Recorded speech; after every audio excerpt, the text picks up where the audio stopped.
अस्सलामुअलैकुम, मैं हूं समर अब्बास। इंतजामिया की जानिब से मुतअद्दिद रुकावटों और दर्जनों शराइत के बावजूद पाकिस्तान तहरीक इंसाफ का लाहौर के दूर दराज इलाके काहना में सियासी पावर शो हो ही गया, लेकिन इस्लामाबाद जलसे की तरह लाहौर में भी वक्त पर जलसा खत्म ना हो सका।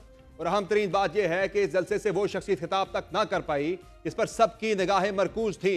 वज़ीर आला खैबर पख्तूनख्वा अली मीन गंडापुर ने इस्लामाबाद जलसे के सरप्राइज के बरक्स लाहौर जलसे में एक मुनफरिद ही सरप्राइज दे डाला।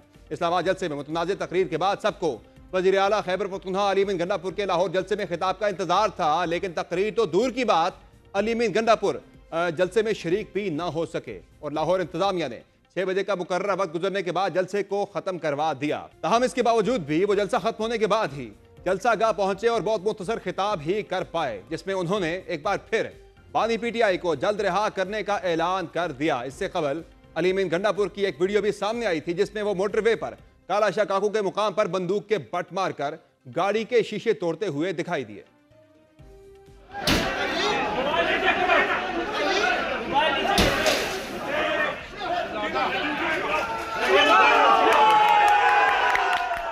मुमकिन तौर पर अली मीन गंडापुर का यह गुस्सा जलसा गाह पर वक्त पर ना पहुंचने की वजह से ही होगा, लेकिन आज सुबह से ही उनसे मुतालिक मुतादिद खबरें भी जेर गर्दिश थीं। एक खबर के मुताबिक अली मीन गंडापुर ने इंतजामिया और अपनी क़यादत को यह यकीन दहानी भी करवाई थी कि वो मुतनाज़ गुफ्तगू नहीं करेंगे, जबकि पार्लिमानी अंदाज और शाइस्तगी से वर्कर्स को अपना पैगाम पहुंचाएंगे। इन मामलात के अलावा बज़ाहिर अली मीन गंडापुर को संभालने के लिए आज एक और बड़ी पेशरफ्त उस वक्त भी हुई थी जब इस्लामाबाद की इंसदाद दहशतगर्दी अदालत ने उनके नाकाबिल जमानत वारंट गिरफ्तारी जारी किए थे।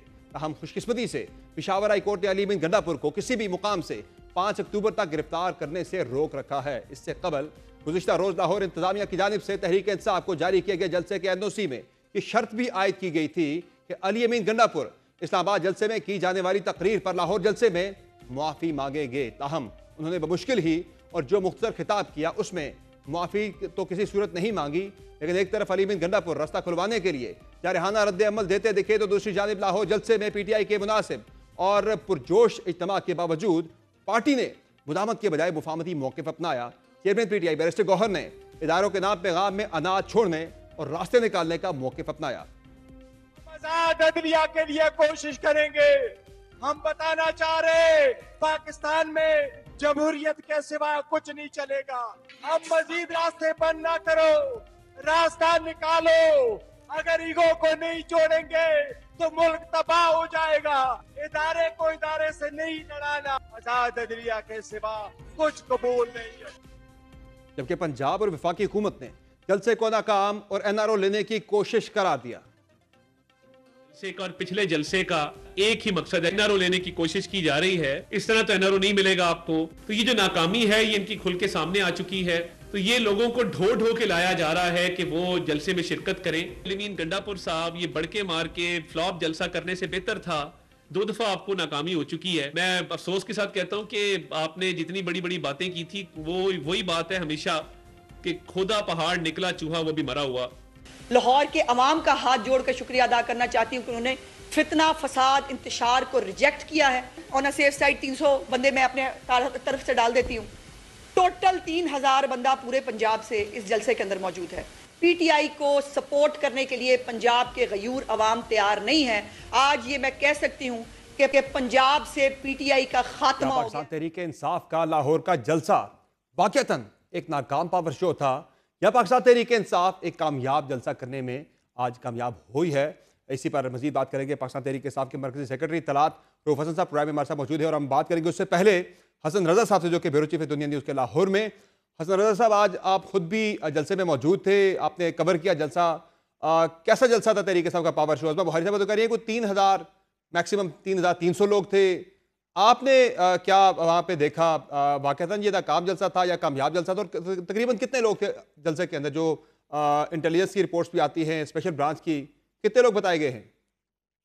देखिए समर भाई, अगर देखा जाए सानिया 9 मई के बाद पाकिस्तान तहरीक इंसाफ का ये एक बाज़ाब्ता जलसा था जो कि एक कामयाब करार दिया जा रहा है। देखा जाए तो आजाद ज़राए के मुताबिक अगर इस जलसे में 20,000 से 22,000 के दरमियान तादाद थी, और इसी तरह जो मारूफ इंटेलिजेंस एजेंसियां हैं उनकी रिपोर्ट को देखा जाए तो वो 13,000 से 15,000 के दरमियान तादाद बताती है, और जो स्पेशल ब्रांच लाहौर है उनके मुताबिक 17,000 से 18,000 के करीब जो है वो तरीके इंसाफ के जलसे में अफराद मौजूद थे, जबकि पंजाब हुकूमत 3000 और कुछ पंजाब हुकूमत के वुज़रा 6000 तादाद की बात कर रहे हैं, जबकि पाकिस्तान तरीके इंसाफ के जो हुक्काम हैं वो 50,000 दावा कर रहे हैं कि 50,000 से ज्यादा अवाम इस जलसे में मौजूद थी। गो के मुख्तलिफ जो है वो सिचुएशन तरीके इंसाफ के हुक्काम ये दावा करते हैं रुकावटें थी या नहीं थी, लेकिन एक कामयाब जलसा इसलिए करार दिया जा रहा है कि साना 9 मई के बाद जिस तरीके से मुश्किल हालात रहे पाकिस्तान तरीके इंसाफ के लिए, उसके बाद कितनी अवाम भी निकलना पाकिस्तान तरीके इंसाफ की कामयाबी करार दी जा रही है। और हसन जी बताएं कि जो जलसे के शुरका थे, ज़्यादा आपको क्या लगा?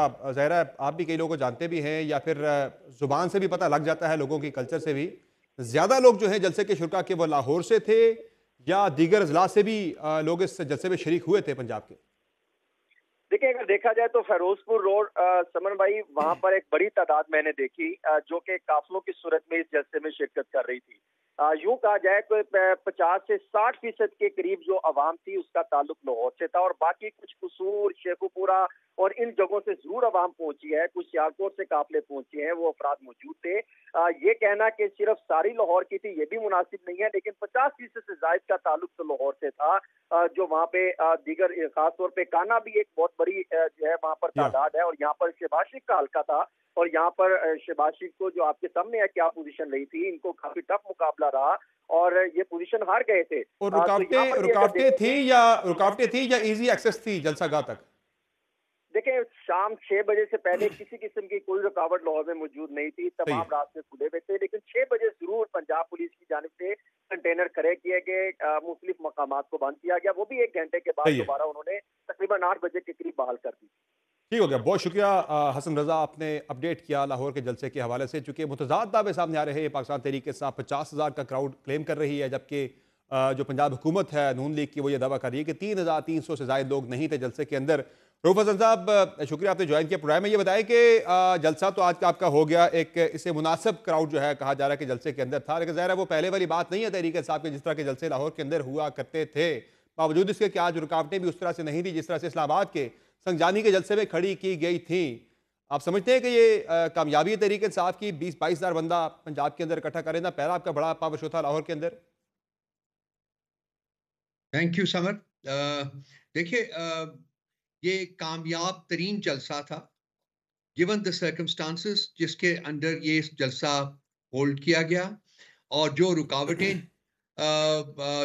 सारा दिन जो हैं वो खड़ी की गई, आने वाले कारवानों को रोका गया, लोगों को वेन्यूज तक नहीं पहुंचने दिया गया, सड़कें ब्लॉक की गई, और एक फस्तायत जो थी वो उसके जो साए थे वो पूरी वेन्यू के ऊपर फैले हुए थे। हसन रजा जो कि रिपोर्ट करते रहे जलसे को, वो ये कह रहे हैं कोई रुकावटें 6 बजे तक कम से कम नहीं थी लाहौर के अंदर, रास्ते खुले थे सारे।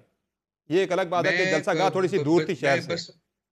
मैं बसद एहतराम उनसे डिसएग्री करता हूं। जो हमारी इंफॉर्मेशन है, जो मेरे पास फर्स्ट हैंड इंफॉर्मेशन है लोगों की, मेरे पास वीडियोस आई हुई हैं, उसमें सुबह से बल्कि रात से शहर को ब्लॉक किया जा रहा था। एक तो आपने खुद भी बताया कि जी वो लाहौर शहर से बहुत हट के जगह थी, और वो वेन्यू भी रात को लेट नाइट 9:30-10 बजे के करीब कंफर्म किया गया।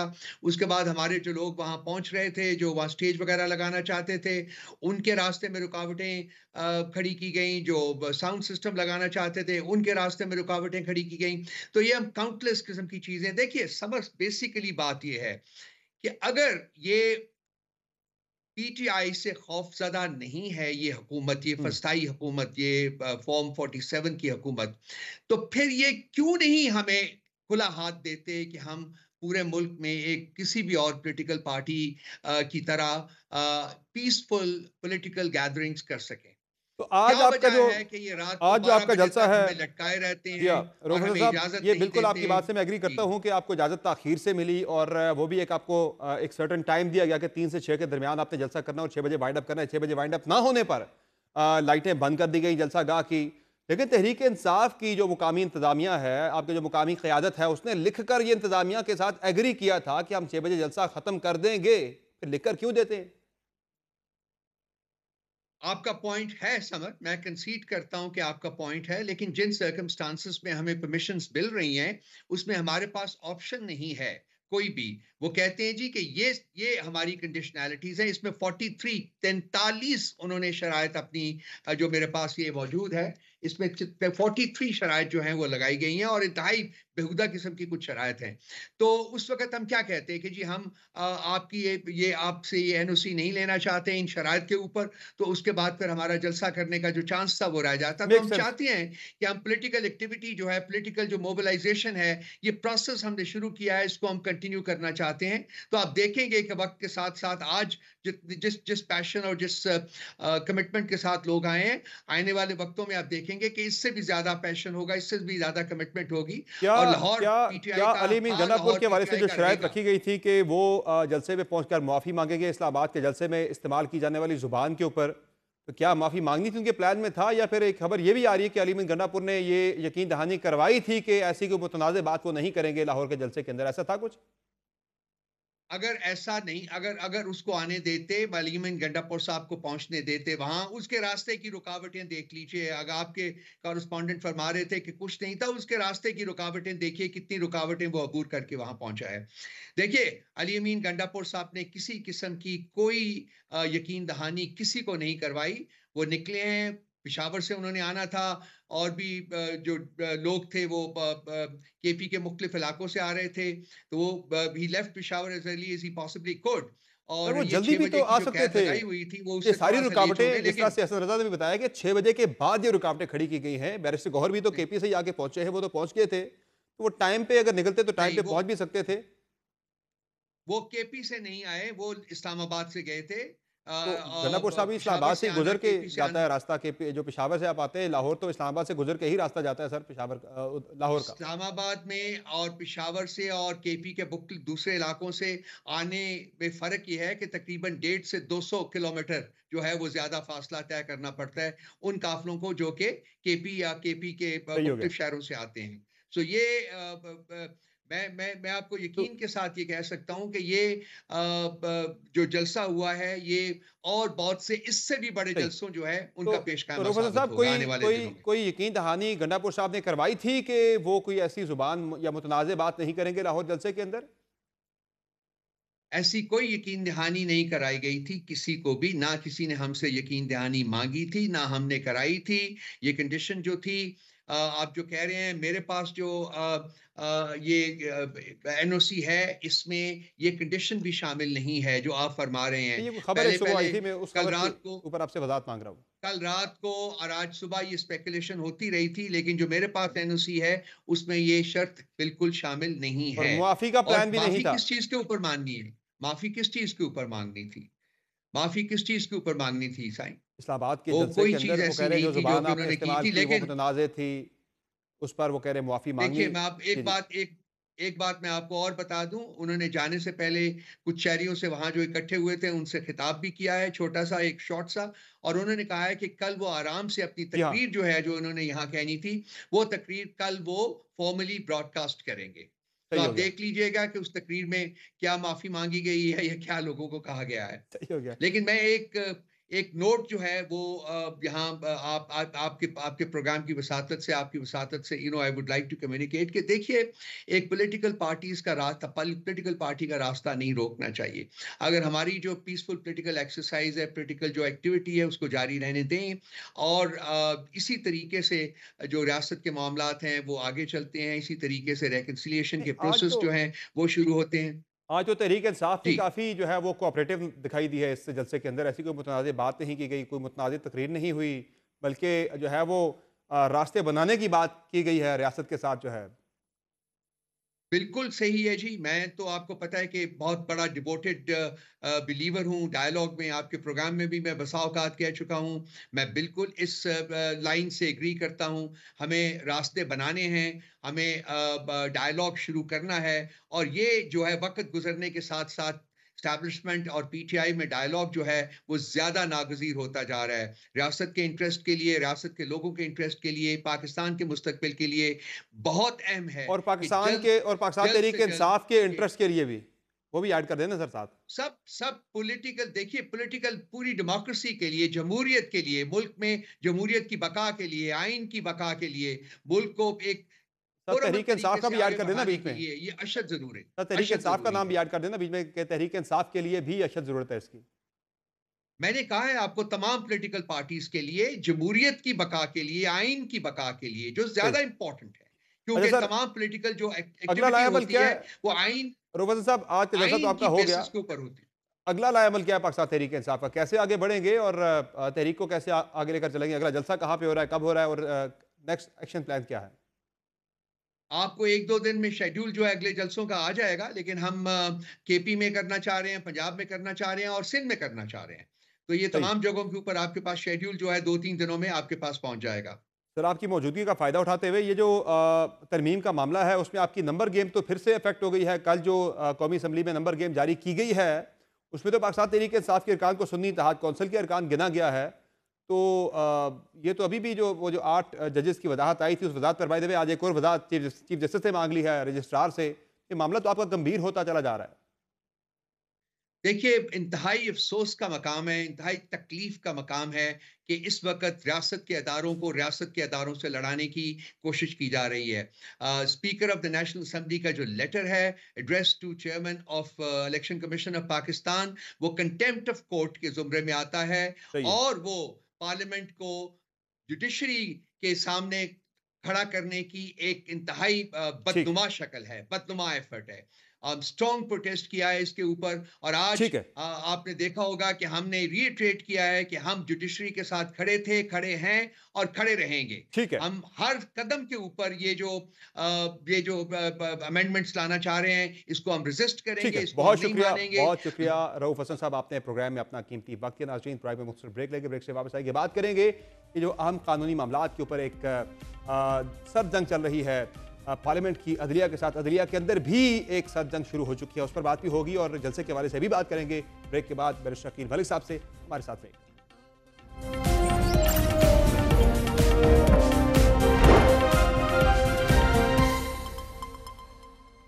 Welcome back.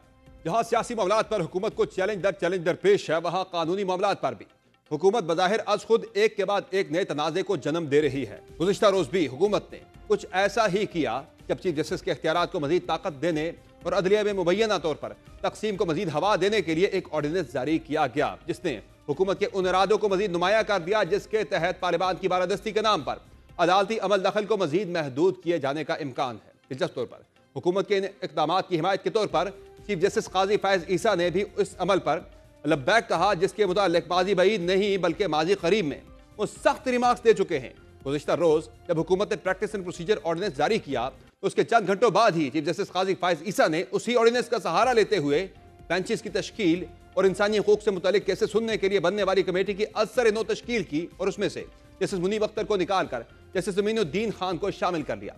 चीफ जस्टिस के इस इक़दाम को कानूनी हल्के मशकूक निगाहों से देख रहे हैं, बिलखसूस जब सुप्रीम कोर्ट में अब भी जजों में ग्रुप बंदी से मुतालिक बातें जुबान ज़दे आम हैं। इस इल्ज़ाम की हकीकत से कतई नज़र चीफ जस्टिस की जानिब से हुकूमती ऑर्डिनेंस की मुखालफत न करना इसलिए भी इंतहाई हैरान कुन है क्योंकि वो माजी में कम अज कम 2 मौक़ों पर ऑर्डिनेंस के अजरा को जमहूरियत के लिए नुकसानदेह करार दे चुके हैं। रवा बरस 16 मई को नैब तरमीम केस में सुप्रीम कोर्ट के फैसले के खिलाफ इंट्रा कोर्ट अपील पर समाअत के दौरान चीफ जस्टिस काजी फैज ईसा ने रिमार्क्स दिए कि अगर ऑर्डिनेंस लाने हैं तो फिर पार्लियामान को बंद कर दें, अगर मुझे कोई कानून पसंद नहीं तो उसे मुअत्तल कर दूंगा। क्या यह दयानतदारी है? ऐसे में फिर पार्लियामेंट को ही क्यों ना मुअत्तल कर दें? ऑर्डिनेंस के जरिए आप ही एक शख्स की पूरी मर्जी पूरी कौम पर थोप देते हैं।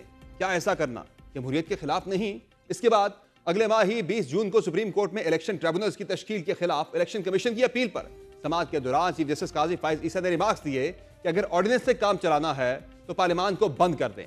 ऑर्डिनेंस लाना पार्लियामान की तौहीन है चीफ जस्टिस की जानिब से, तो ऑर्डिनेंस की हिमायत करना यकीनन हैरान कुन है। ताहम इस मामले पर वकला बरादरी हुकूमत के खिलाफ सफ आरा होने लगी है। पहले ही आईनी तरमीम से मुतल्लिक शुरू होने वाले हालिया तनाज़े को लेकर वकला तहरीक की सदाएं बुलंद हो चुकी हैं।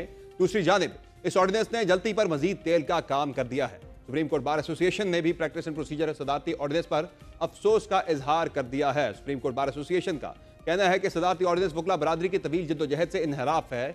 ऑर्डिनेंस के इजरा वक्त और अंदाज पर भी गहरी तशवीश है। सदारती ऑर्डिनेंस अमली तौर पर एक्ट 2023 को मनसूख करने के मुतरादिफ है, जो नाकाबिल कबूल है। सुप्रीम कोर्ट ने प्रैक्टिस एंड प्रोसीजर कानून को बरकरार रखा था। पार्लियामेंट और अदलिया तसादुम की राह पर गामजन है, जिसकी जमहूरियत और आइन की बारादस्ती पर तबाह कुन असरात मुरतब होंगे। अगर पार्लियामेंट और अदलिया तहम्मुल से काम नहीं लेते तो ये पूरे निज़ाम को पटरी से उतार सकता है। सुप्रीम कोर्ट बार का तमाम स्टेक होल्डर से मुतालबा है कि वो आइन के तकद्दुस, अदलिया की आज़ादी और पाकिस्तानी अवाम के बुनियादी हकूक़ को बरकरार रखें। दूसरी जानिब इस ऑर्डिनेंस को लेकर कानूनी महाजराई भी शुरू हो गई है, क्योंकि प्रैक्टिस एंड प्रोसीजर ऑर्डिनेंस को लाहौर हाई कोर्ट में चैलेंज कर दिया गया है। एडवोकेट अजहर सिद्दीक की जानिब से दायर दरखास्त में कहा गया है कि सदारती ऑर्डिनेंस बदनीयती पर मबनी है। प्रैक्टिस एंड प्रोसीजर एक्ट से मुतालिक सुप्रीम कोर्ट का फैसला मौजूद है। इस ऑर्डिनेंस के जरिए सुप्रीम कोर्ट के इख्तियारात को कम या ज्यादा नहीं किया जा सकता। अदालत ऑर्डिनेंस को कलअदम करार दे और पिटीशन के हतमी फैसले तक इस पर अमल दरामद रोकने का हुक्म जारी किया जाए। इस ऑर्डिनेंस से मुतालिक तहरीक इंसाफ भी हुकूमत की भरपूर मुखालफत का इरादा रखती है। है, ये बदमाशी और बेईमानी है जो पिछले 1 साल से ये फूले नहीं समाते थे कि हमने प्रैक्टिस एंड प्रोसीजर एक्ट ले आए हैं और किंग नहीं होना चाहिए चीफ जस्टिस को, मर्जी का बैच नहीं बनाना चाहिए जी, सीनियर मोस्ट 3 जजेस लगा दिए। अब अगर आपने यही करना था, वो चीफ जस्टिस को एक यानी अपनी मर्जी का जज बना के जो चाहे वो अपनी मर्जी से कर ले, 2 वोट उसके हो गए और तीसरा जज फिर बैठाया किस लिए? हुसोएवर में भी सीनियर मोस्ट जजेस दो। दिलचस्प बात यह है कि हुकूमत जब ऑर्डिनेंस और आईनी तरमीम के इरादे रखती है तो दूसरी जानिब सुप्रीम कोर्ट के अंदर से भी रद्द अमल सामने आया है। मखसूस नशिस्तों से मुतल्लिक सुप्रीम कोर्ट के 8 रुकनी जजेस के हालिया वजाहती नोट से हुकूमत को लगे धचके का जख्म अभी भरा नहीं था कि पार्लियामान की कानून साजी से मुतल्लिक सुप्रीम कोर्ट के सीनियर जज और अगले चीफ जस्टिस मंसूर अली शाह ने नया और अहम फैसला सुना दिया है। गुज़िश्ता रोज टैक्स से मुतल्लिक मुकदमे का 41 सफ़ात पर मुश्तमिल फैसला जारी करते हुए जस्टिस मंसूर अली शाह ने यह करार दिया है कि पार्लियामान का कानून साजी का इख्तियार आइन में दी गई हदूद के ताबे है। पार्लियामेंट और सूबाई असम्बलियों को आर्टिकल 142 कानून साजी का इख्तियार देता है। पार्लियामेंट ऐसी कानून साजी भी कर सकती है जिसका माजी से इतलाक होता है।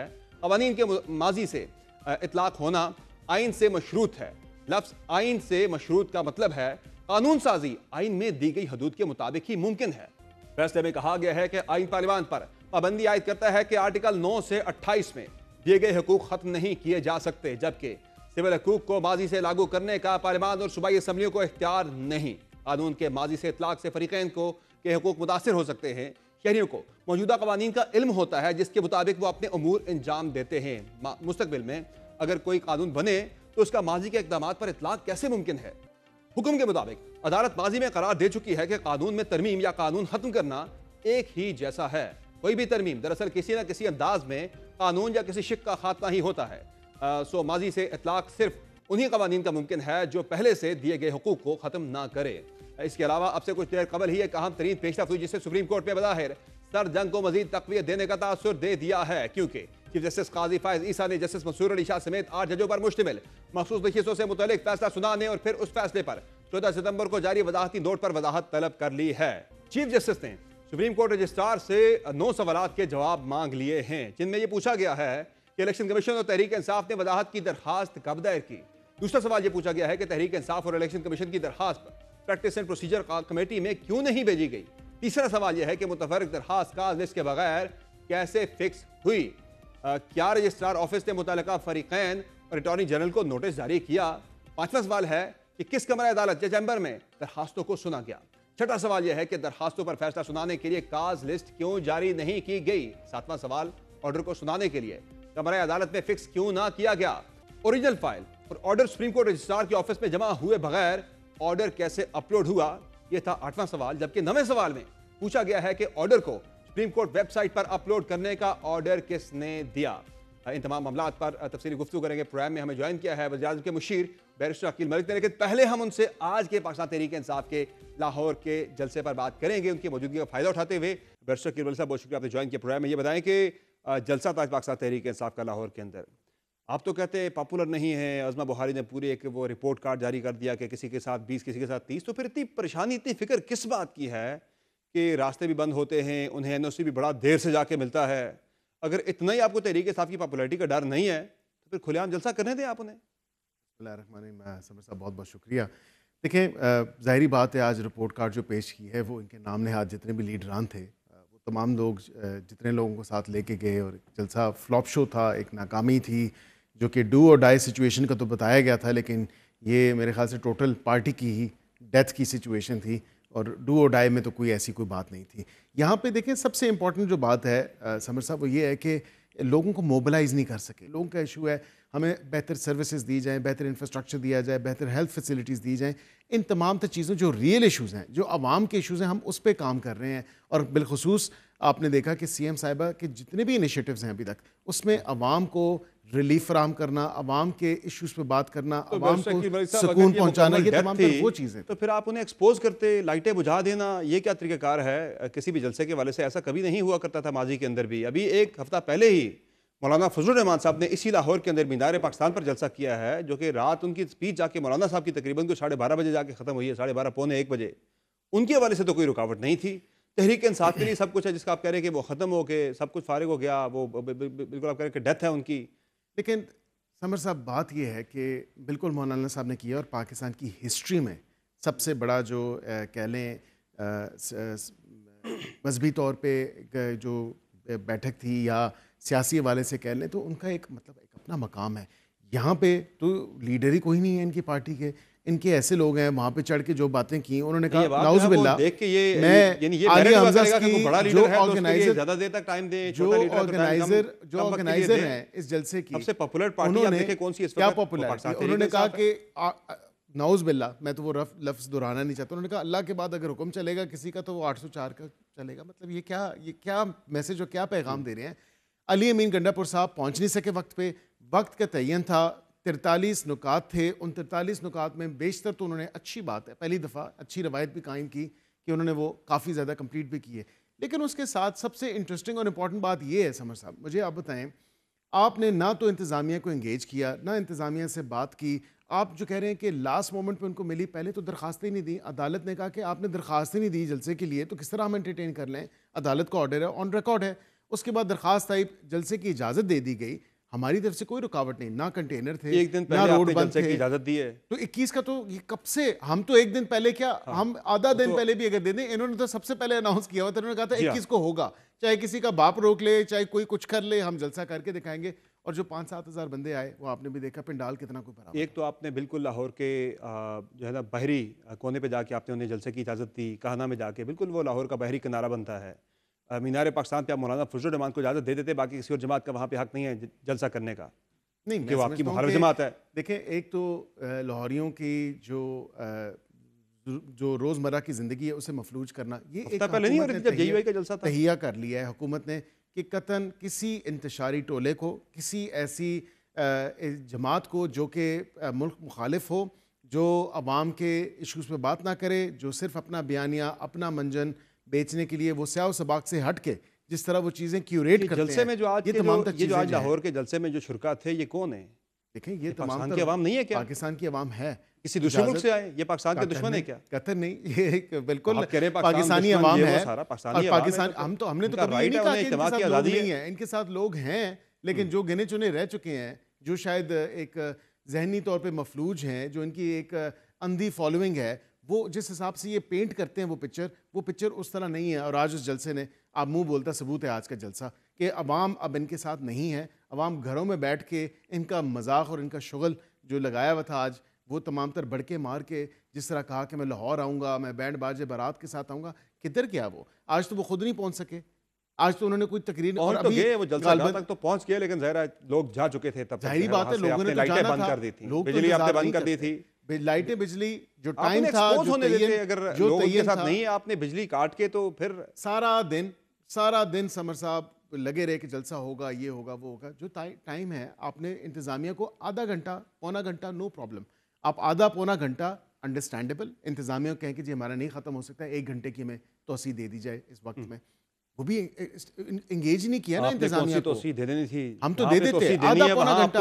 जब लाइटें बंद नहीं देनी, वहां बिजली काट देते वहां जनाब, जब लाइटें बंद हुई हैं, जब स्पीकर बंद हुआ है, वो तकरीबन 6:45 का टाइम था, तो 6 बजे तो उनका टाइम ही खत्म हो गया था। जाहिर बात है कि इस तरह तो नहीं चलेगा। अब एक इजाज़त है, वो मशरूत इजाज़त है, उनको नुकात को पूरा करना है, इंश्योर करना है कि बाय सर्टन टाइम आपने ख़त्म करना है। आधा पौना घंटा ऊपर नीचे, नॉट अ बिग डील। लेकिन एक चीज़ ज़रूर है कि इंतज़ामिया को तो इंगेज करें, आप रिक्वेस्ट कर दें, आप उनसे कोई दरख्वास्त दे दें, कुछ भी नहीं देते और फिर कहते हैं कि जी नहीं, हम रात 12 बजे तक ये म्यूज़िकल शो करेंगे, तो करने दें। ऐसे तो नहीं पॉसिबल होगा। चलिए, म्यूज़िकल शो तो नहीं, एक जलसा था और वहाँ पे उनकी तकरीर हो रही थी और मज़ीद तकरीर भी होनी थी। बाय द वे ओवरऑल आज तहरीक इंसाफ ने काफ़ी ज़्यादा कोई इस तरह की मुतनाज़िर तकरीर आज हुई नहीं है जलसे के अंदर, जो है ना, वो अच्छी बात है, मुफामती किस्म का माहौल नजर आया, बिल्कुल अच्छी बात है। लाइटें बंद ना करते तो शायद मज़ीद आगे भी मुफामती ही होती है, आपको खतरा था कि अलीम गंडापुर जो है वो आगे कुछ छक्के चौके ना मार जाएं ज़रा सियासी किस्म के। नहीं, उन्होंने मारे और उनके बाद फिर उनका सॉफ्टवेयर भी अपडेट हुआ और सॉफ्टवेयर अपडेट होने से सॉफ्टवेयर स्लो हो गया तो इसलिए वो पहुंच ही नहीं सके। चले जी, इसी पर एक मुख्तसर ब्रेक लेते हैं नाज़रीन। ये तो रहा सियासी मामला। ब्रेक के बाद वापस आएंगे तो कानूनी मामला बड़े इंपॉर्टेंट हैं। आज ही चीफ जस्टिस ऑफ पाकिस्तान की तरफ से भी वजाहत के ऊपर जो 8 जजों की वजाहत थी 14 सितंबर की, उस पर एक और वजाहत मांग ली गई है। रजिस्ट्रार सुप्रीम कोर्ट से 9 नुकात पर मबनी काफ़ी अहम इस वक्त मामला चल रहे हैं, बड़ी अहम डेवलपमेंट चल रही है कानूनी फील्ड के अंदर से भी। इस पर बात करेंगे ब्रेक के बाद, हमारे साथ रहिएगा।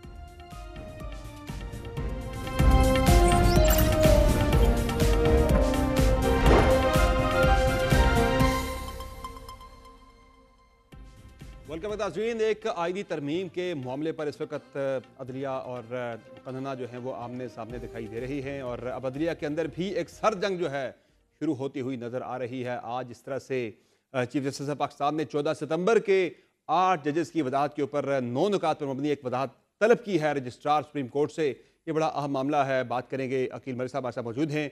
अकील मलिक साहब, ये हुकूमत क्या कर रही है? आपने तो सुप्रीम कोर्ट के अंदर भी एक सरजंग शुरू करवा दी है। आज चीफ जस्टिस ऑफ पाकिस्तान ने 14 सितंबर का जो 8 जजेस का वजाहती एक जो फैसला था उस पर रजिस्ट्रार से 9 नुकात पर मबनी एक वजाहत तलब कर ली है कि ये कैसे हुआ, किस कमरे में हुआ, किस कोर्ट रूम में हुआ, इसकी प्रेस रिलीज कैसे जारी हुई, बेंच कैसे बना, प्रैक्टिस एंड प्रोसीजर की कमेटी के अंदर ये मामला नहीं आया। तो ये तो आपने इदारे के अंदर एक सरजंग शुरू करवा दी है। नहीं, कतई नहीं समर साहब। मैं समझता हूँ कि एक प्रोग्राम में मैंने बिल्कुल आईनी तरमीम जब मुमकिना तौर पे ले होनी थी तो उस पर मैंने एक प्रोग्राम में ये बात की थी और बिल्कुल मैंने कहा था कि ये 41 हैं, ये आज़ाद हैं, ना ये आसमान में है ना ज़मीन में है, ये दरमियान में बस बीच में लटके हुए हैं। उसके बाद उजलत में एक वजाती फ़ैसला आ गया और वो 8 जजेस की तरफ से आया। वो इतनी कोई पोलराइजेशन इंटरनली हो चुकी है, ये तो अवाम के सामने अब तमाम चीज़ें आ चुकी हैं। जब वो फ़ैसला आया, वाक़तन जो आज सवालात इज़्ज़त माफ़ चीफ जस्टिस साहब उठा रहे हैं वो वैलिड क्वेश्चंस हैं। एक फ़ैसला आता है, ना उसमें अदालत लगती है, ना कॉज लिस्ट जारी होती है, नहीं जो है वो ये भी बताया कि वो जज साहिबान शायद इस शहर में मौजूद भी थे या नहीं थे।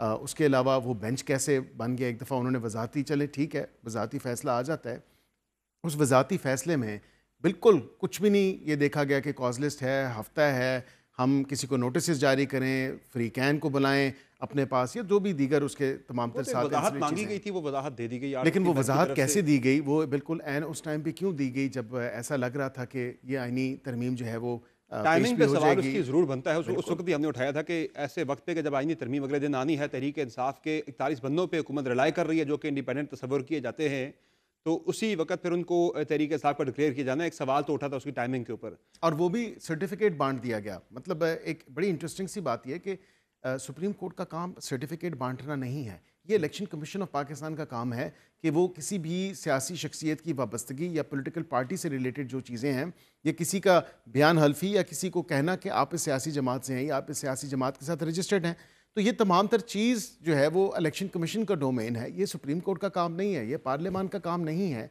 लेकिन एक चीज़ ज़रूर देखिए, इस फैसले ने और ज़्यादा, मैंने आपकी प्रोग्राम में कहा था, और ज़्यादा अभाम इससे पैदा हो गया और वाक़तन हम उस अभाम की तरफ ही जा रहे हैं।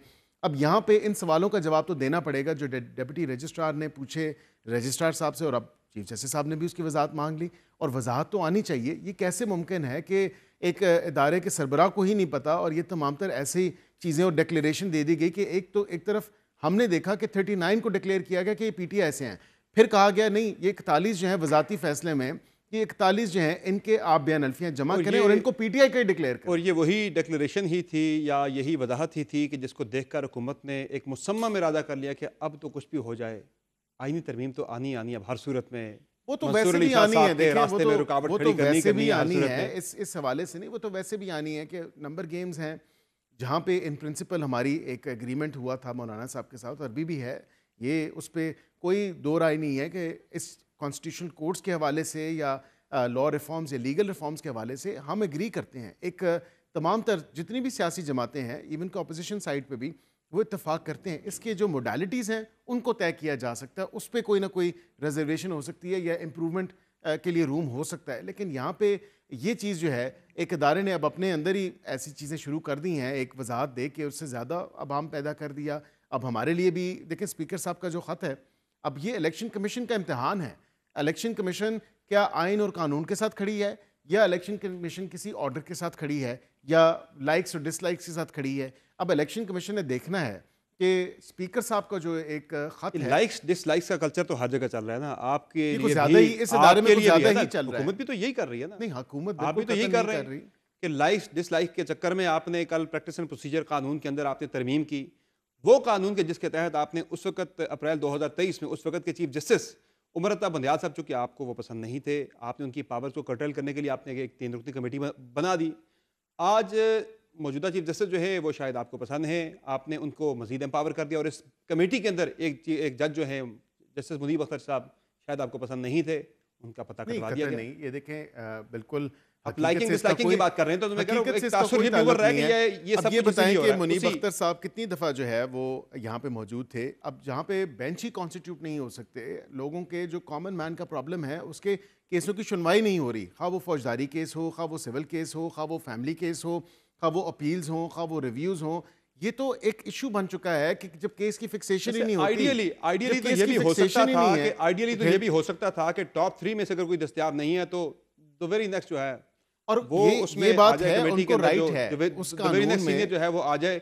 आपने तो दे दिया तैयार ना कि वो जिसको मर्जी चाहे उठा के ये इस्तकाब मेंबर उनका बना है, दे। वो मास्टर ऑफ रोस्टर हैं, और यही बात है कि अब वो चीज़ देखें, तमाम जो ब्रदर जजेस हैं इनका आपस में इनकी होती तो इक्वालिटी है कि ये एक जैसे ही होते हैं इन द सेंस के हायरार्की में, equal among the chief justice of course. लेकिन यहाँ पे एक चीज़ ये ज़रूर देखी गई है कि जब एक शख्स की अदम दस्तयाबी की वजह से बेंच कॉन्स्टिट्यूट ना हो, आपके केसेस ना सुने जा सकें, आपकी अपील्स ना सुनी जा सकें, सफ़र तो आम लोग तो करते हैं, और इसी वजह से ही एक सवालिया निशान उठता है, और फिर आपको जो रैंकिंग है आपकी 139 पे आई होती है और आउट ऑफ 140। तो इसलिए तो है कि अगर लोगों के केसेस का डिस्पोजल नहीं होगा, और इसमें फर्स्ट इन फर्स्ट आउट का प्रिंसिपल है। प्रैक्टिस एंड प्रोसीजर का कानून जब आपने बनाया था पिछले साल अप्रैल में जी, तब भी रैंकिंग इतनी थी हमारी। देखें अब उसमें आपने हमने फर्स्ट इन फर्स्ट आउट का किया है। हमने कहा कि 184 में कम से कम जस्टिस को कमजोर करना था।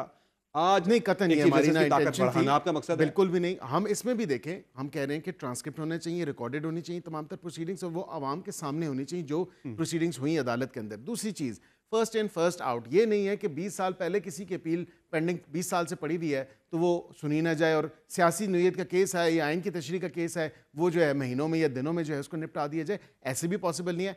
184 के ऊपर हमने ये किया। अब अगर अगले ही हफ्ते, अब अगर नेक्स्ट वर्किंग वीक के अंदर, अब सर अगर नेक्स्ट वर्किंग वीक के अंदर 63A का केस अगर लग जाता है फिर तो काफी शकूक और शुबहात पैदा होंगे। बिल्कुल नहीं, हमारा रिव्यू है वो 2.5 साल से पेंडिंग पड़ा हुआ है। हम तो कहते हैं अभी आगे फौरन लग जाता है तो फिर सवाल उठेगा। बिल्कुल, और लगना तो चाहिए था, लगना चाहिए, फौरन लग जाए तो सवाल उठेगा। इतना अभाम पैदा हुआ है पंजाब हुकूमत के टाइम पे, जब एक आइन की अभाम खत्म हो जाएगा हुए, अगर ये लग गया तो अभाम खत्म हो जाएगा, आइन को रीराइट किया गया।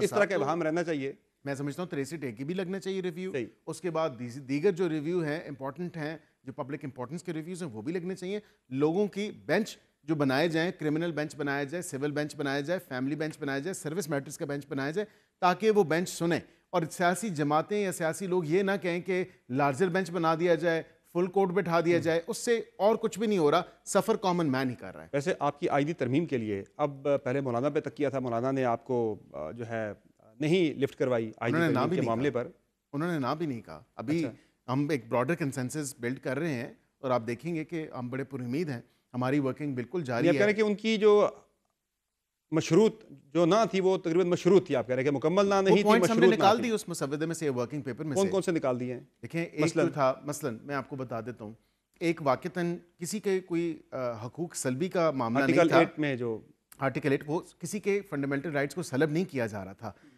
जो शहदा की फैमिलीज़ हैं, देखें वो भी, उनके बच्चे भी इसी मुल्क के शहरी हैं, किसी के बेटे हैं, किसी के भाई हैं, किसी के सुहाग हैं, किसी के बच्चे हैं। वो अब जब APC वाला सारा मामला हुआ है, उसके बाद एपेक्स कमेटी बैठी थी तो उसकी इन कैमरा प्रोसीडिंग, अब वहाँ पे उनकी एक लॉन्ग स्टैंडिंग डिमांड थी और वो कहते थे कि ये आम अदालतें जो हैं ATC वाली, ये हमें इंसाफ नहीं दे रही, नहीं हमारे केसेस चल रहे हैं। बेनज़ीर भुट्टो साहिबा का केस आपके सामने एज अ परफेक्ट एग्जाम्पल है कि जो इतने वॉल्यूम का एविडेंस होने के बावजूद उन पुलिस वालों को सजा हो गई और जो मुल्जमान थे उनको छोड़ दिया। लेकिन इस सब के बावजूद अब आप आर्टिकल 8 में जो मुजव्वजा तरमीम थी वो नहीं कर रहे, वो नहीं हो रही। इसी तरह आर्म्ड फोर्सेस के हवाले से जो एक्सटेंशन वाले मामला थे या जो भी था, not just arm forces but defence forces की बात की जाए, वो भी नहीं है। और इसके अलावा अगर कोई और ऐसी चीज़ थी तो हमने तमाम तर चीज़ें, हम वो जिसको अगर कोई एतराज़ है तो हम वो एतराज़ अपने इत्तेहादियों के साथ और दीगर अपोजिशन की उम्र बढ़ाना वो भी निकाल दिया गया, अभी अंडर कंसिडरेशन है। हम अभी किसी भी को है। रूल इन रूल आउट नहीं कर सकते सिर्फ इस बुनियाद पे कि किसी अभी को भी कोई पसंद ज़ेरे नहीं। गौर है उम्र बढ़ा देने वाला, रिटायरमेंट की एज बढ़ाने का। अब वहाँ पे उम्र का ये है कि क्या 65 से वो 67 होगी, 68 होगी, 66 होगी, कहीं से तो आपको स्टार्ट लेना है। और ये नहीं हो सकता कि आप किसी को रूल इन करें या किसी को रूल आउट करें। एक आपने इम्पार्शियल लेंस के साथ, इम्पार्शियलिटी के साथ उस चीज़ को उस पे देखना तो है। मौलाना ने इतराज़ नहीं कर दिया था उस उन्होंने particular कहा है मामले के ऊपर देखिए, कि एक इससे ज़ाहिर है तासुर वो ये ये जाता कहते हैं है, इससे एक्सटेंशन वो हो ये जाएगी कहते मौजूदा हैं एक चीफ जस्टिस तासुर की। जाता है। अगर उम्र बढ़ाएं तो एक तासुर, मौलाना साहब की ये बात है कि एक तासुर जाता है कि शायद पर्सन स्पेसिफिक है। हालांकि हम कह रहे हैं कि पर्सन स्पेसिफिक नहीं है, ना हम किसी को रूल इन कर रहे हैं ना किसी को रूल आउट कर रहे हैं। हम कहते हैं कि जो उस अपने तमाम तर उस चीजों को देख के क्राइटेरिया को, तो फिर शिकार हो रहे थे ना उसमें, एक तीर से बहुत सारे शिकार हो रहे थे। ये अब आपका कहना है, मैं तो इस पे नहीं कहूंगा। एक उसमें जो नजर आ रहा था ऑन फेस एफिट, वो उसकी मैं बात कर रहा हूँ। अच्छा, तरमीम अब आ रही है और 25 अक्टूबर से पहले पहले आ रही है। देखिए, मैं इस पे तो नहीं कह सकता, मैं ये ज़रूर कहूँगा कि तरमीम आ रही है, ज़रूर आ रही है।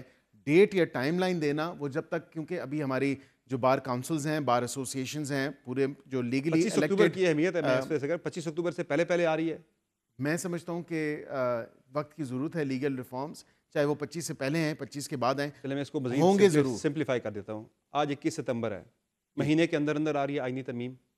जी, हो सकता है कुछ हफ्तों में आ जाए, चंद हफ्तों में आ जाए, नहीं महीने के अंदर अंदर ही आ रही है और चंद दिनों में आ जाए, इसमें भी कोई ऐसी बात नहीं है। मतलब हो सकता है कि वो अक्टूबर के पहले हफ्ते में आ जाए। ये तो बात है ना कि कंसेंसस जब डेवलप हो जाएगा, ब्रॉडर कंसेंसस हम डेवलप करेंगे ऑपोजिशन के साथ, इत्तेहादियों के साथ और लीगल फ्रेटर्निटी के साथ, जो इलेक्टेड ऑफिस बेयरर्स हैं उनके साथ, जब अब वो एक हफ्ते में देंगे। वकला तहरीक भी कुछ शुरू हो रही है, कल वकला ने बड़ा रिएक्ट किया है।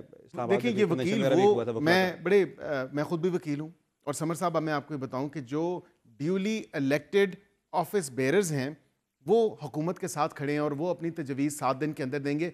पार्टियों की नुमाइंदगी करने वाले वकील या पार्टी का कोई सेनेटर हो, वो नुमाइंदगी करे एज ऑपोजिशन में रहते हुए, या वो कहे कि जी वो उम्मीदवार था, अब वो वकला की तहरीक चला दे, ऐसा नहीं है। तरमीम के लिए जो आपके इरादे हैं, जाहिर है आपके पास नंबर गेम तो पूरी है नहीं।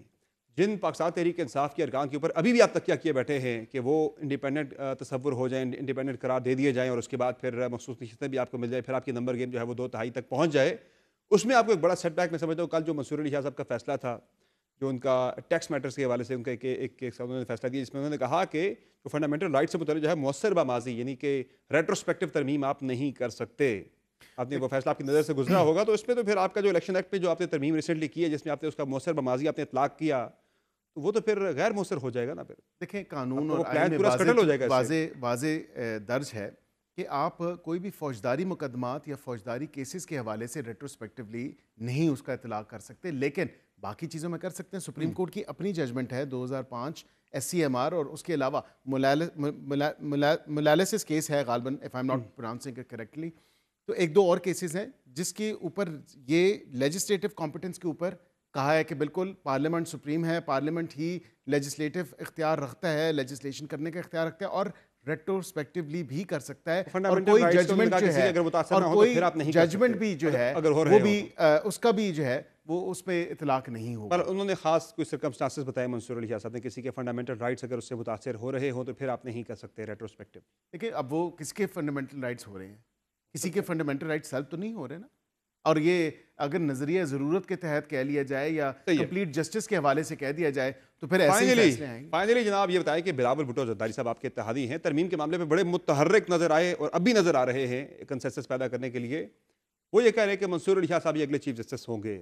आप भी उसी कन्विक्शन के साथ कह सकते हैं कि वही अगले चीफ जस्टिस होंगे? मेरे ख्याल से इसमें कोई शक नहीं है कि 175A सब आर्टिकल 3 के तहत जो अभी लॉ ऑफ द लैंड है वो ही सीनियर मोस्ट है और वही अगले चीफ जस्टिस हैं। लेकिन आईनी अदालत जो है उसमें फिर काजी, अगर आईनी अदालत बनती है तो वो उसके साथ कि देखें, आईनी अदालत का एक बड़ा गलत तासुर दिया जा रहा है। मैं चाहूँगा कि इसका एक ये तासुर ज़ायल होना चाहिए।